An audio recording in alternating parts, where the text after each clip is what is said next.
vous propose maintenant un témoignage entre le groupe Duval et Néopharm. Et je vais commencer par accueillir sur scène Pauline Duval, directrice générale du groupe Duval, sous vos applaudissements.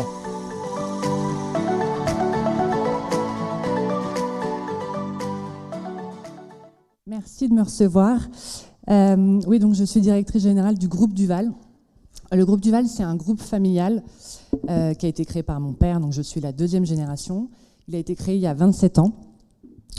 Alors en fait, à l'origine, nos métiers, on était promoteurs immobiliers. Aujourd'hui, ça représente 350 millions de chiffre d'affaires en promotion. On a une dizaine d'agences partout en France, donc en fait, on est vraiment un acteur des territoires. On a aussi une grosse foncière de plus de 2,5 milliards d'actifs. Et on s'est développé petit à petit dans le tourisme, dans les résidences seniors, résidences étudiantes, dans les golfs. Et on s'est internationalisé dans certains de nos métiers historiques, en Asie et en Afrique, mais aussi dans des nouveaux métiers, tels que l'assurance, la microfinance et la filière agroalimentaire. En parallèle de ça, je suis aussi business angel. Et j'accompagne une trentaine de startups depuis 2014. Alors en fait, le fil rouge de nos activités, c'est surtout une culture entrepreneuriale et tout ça dans un souci effectivement d'impact positif. Alors en fait, nous, notre groupe, il est membre du Global Compact des Nations Unies depuis 2017. Et il y a un objectif de développement durable qui me tient particulièrement à cœur. C'est le dernier, l'objectif numéro 17, qui met en valeur les partenariats entre toutes les parties prenantes. Alors vous savez bien, on le voit aujourd'hui encore plus, les entreprises sont de plus en plus interpellées, je dirais, sur leur rôle dans la société et leur empreinte sur la planète. Et je pense que les dirigeants ont un réel enjeu de transformation de leur business model pour plus de pérennité. Et pour une performance durable, moi je dirais qu'il n'y a plus finalement de performance financière sans performance extra-financière. Et on le voit encore plus aujourd'hui, ça va dans le bon sens avec toutes les raisons d'être et les entreprises à mission qui se créent.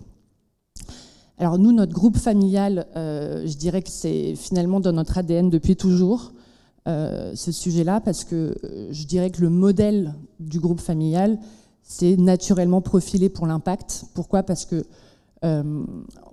déjà par l'actionnariat, nous on a une vision beaucoup plus long terme que certaines entreprises et je pense qu'on a un réel souci aussi de l'humain. Et puis je parlais tout à l'heure des territoires et donc de la proximité. Je pense qu'on doit avoir cette démarche de partenariat et d'intelligence collective tous ensemble pour pouvoir évidemment fédérer des énergies pour améliorer ces impacts. Alors nous, avec ma famille, vous allez me dire, ouais, promoteur immobilier, golf, etc., c'est pas vraiment développement durable. Alors nous, on met en œuvre et on met toute notre énergie pour améliorer évidemment nos bilans carbone sur tous nos métiers. Donc dans l'immobilier, évidemment, ça va de la conception du bâtiment à l'exploitation. Donc on fait hyper attention à tous ces sujets-là. Je suis d'ailleurs moi-même en veille permanente pour trouver des solutions innovantes pour améliorer notre bilan carbone. Je suis d'ailleurs même jury souvent de start-up liées à l'immobilier ou à la construction pour trouver des innovations. On a vu des ciments verts ou autres innovations. Malheureusement, on n'a pas encore trouvé de solution miracle et je dirais que ce n'est pas encore industrialisable. Donc évidemment, sur des petits projets, parfois, on peut y arriver, mais pas à grande échelle. Pareil pour les golfs, on a un plan stratégique à 2025 où on fait attention à l'arrosage, évidemment.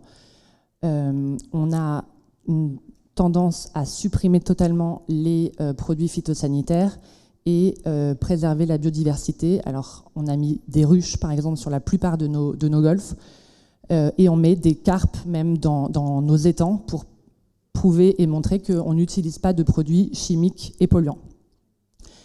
Avec ma famille, on a aussi à cœur dans tous les territoires de pouvoir avancer sur des projets à impact.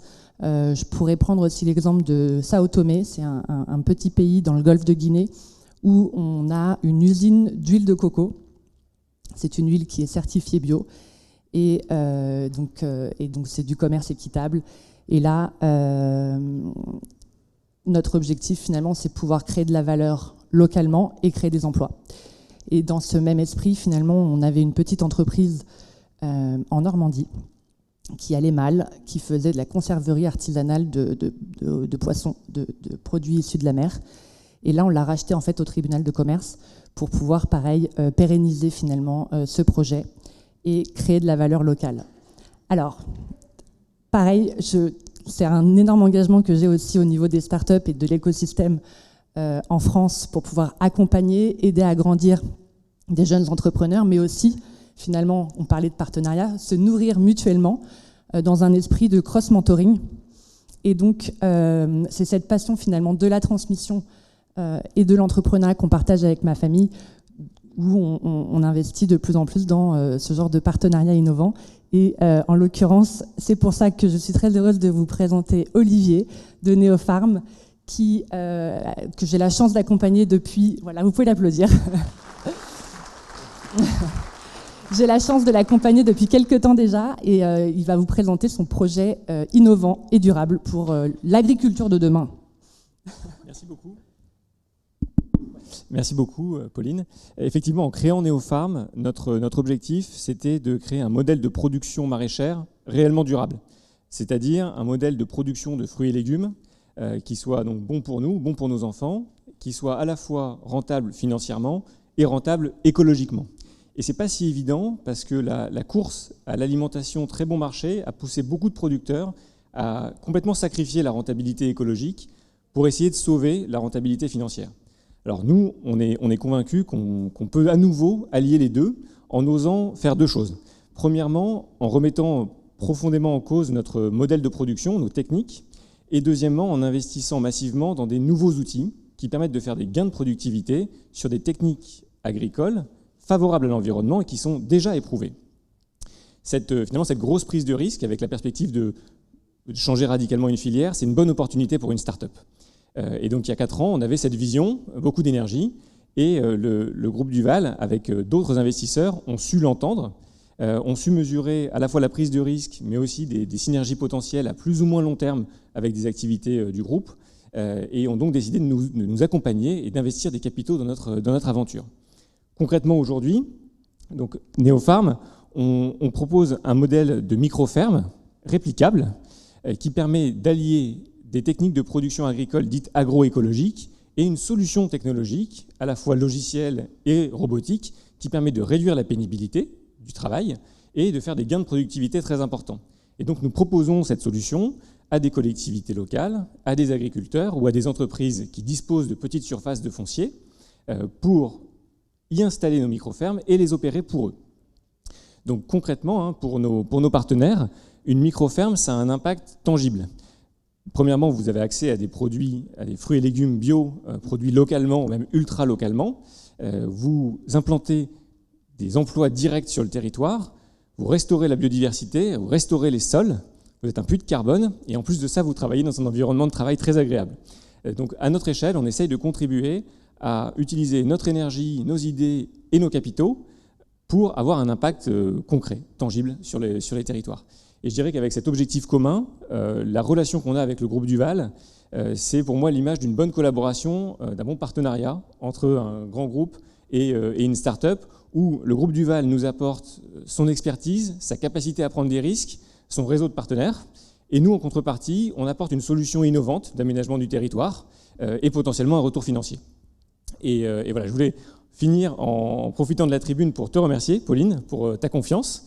Et pour vous transmettre peut-être un petit peu de mon optimisme, je pense qu'aujourd'hui, en France, on a un terreau exceptionnel pour les startups depuis quelques années. Et on a aussi la chance d'avoir des grands groupes et des décideurs qui, je le pense, sont sincèrement engagés, volontaires pour avoir un impact positif sur notre planète. Donc je vous encourage à continuer à faire confiance à des jeunes entrepreneurs, que ce soit en investissant directement dans leurs projets ou en achetant leurs solutions pour les éprouver. C'est souvent pour vous un risque financier assez limité, mais ça change réellement la donne pour les entrepreneurs et pour les générations futures. Merci beaucoup. Merci.